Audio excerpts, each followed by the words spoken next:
Hi, my name is Hannah. Here is my story. When I reached high school, everyone became more interested in dating. My friends started relationships, and I'd often hear them tell stories about the places they went with their boyfriends and the things they did or said to each other. And of course, they also told me about, sex. At first, it was really awkward to hear them talk about something so personal. But then I started to wonder what it would be like for me to share that moment with the one I loved. As I'm about to tell you, the experience was not how I expected it to be. It was my senior year when I bumped against this guy in the cafeteria.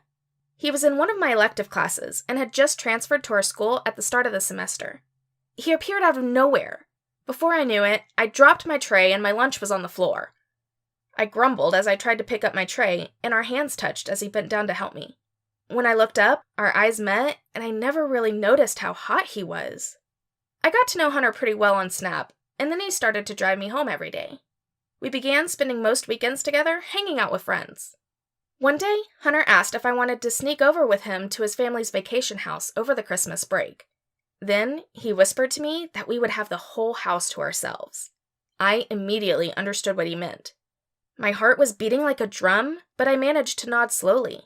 Hunter smiled and winked at me, saying he was looking forward to it. I smiled back to show that I was too.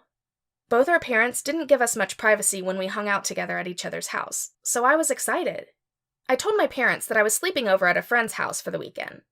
After Hunter drove us over to the house, we ate a quick dinner, then laid in his parents' bed while binge-watching Stranger Things. Hunter pulled me close to him, and I started wondering again if this was really happening. Then, Hunter kissed me. It was different than the other kisses we shared before, and I instinctively knew what would come next. All throughout that moment, he was so gentle, and he kept complimenting me, so I didn't feel nervous at all. After we did it, I felt a tingling sensation down there. I ignored it at first, but then the tingling turned into a burning feeling. It bothered me so much that I started crying, and we were unable to do anything else that night. Hunter was understanding at first, but after the third attempt trying to do it a week later, it was obvious that I couldn't handle it. The burning sensation was back again, each time as bad as before. I cried again in my pillow, quietly of course. It felt like I ruined our moment. I was too ashamed to talk about it to my parents or friends. I told my friends we had sex, but not about my problem. Hunter and I tried many times on different occasions to have sex, but it was always the same result. Soon, Hunter was getting impatient and started asking me if I was just making excuses. But I wasn't! How could he even say that? We started using condoms, which helped, but a few times it broke, and I was always so nervous that it would happen again.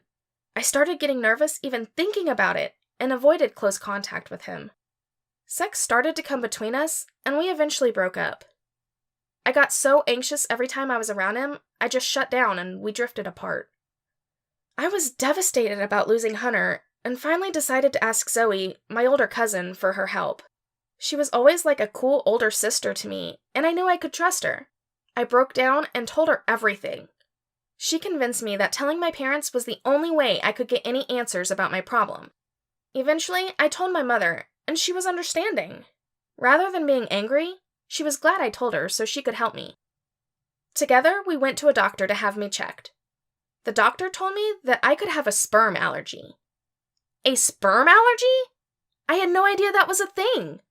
The doctor explained that some people can be allergic to certain proteins found in sperm. She went on to talk about all the other terrible symptoms that came with it. The doctor kept talking, but all I could think of was the future. Will I ever be able to date someone? Worse, will I even be able to have kids? I felt like my life suddenly shattered into pieces. Luckily, I found out that there were ways to manage my condition, and she could even help me slowly get over it. After that, I felt like a huge burden had been lifted. I started going out with my current boyfriend Gavin several months later. On the first night we did it, I was so nervous that my heart was in my throat. I really liked him, and I didn't want things to end like they did with Hunter. Anyway, afterwards, I was waiting for the inevitable burning pain to start, and after a while, I felt I didn't feel anything. I was so relieved that my nervousness turned into excitement, and I started crying. Gavin was a bit confused because he didn't know I was crying, but when he asked if I was okay, I started smiling and nodded yes. We are still together today. This experience made me realize that I should have gotten help sooner and shouldn't have been so ashamed for something that I couldn't control. It also gave me a reality check. If you think you need to go to a doctor, go see one. Want to send us your story and go down in Storymation Nation history? Please click on the link in the description. Also, don't forget to subscribe if you haven't already, and smash that like button if you enjoyed the story.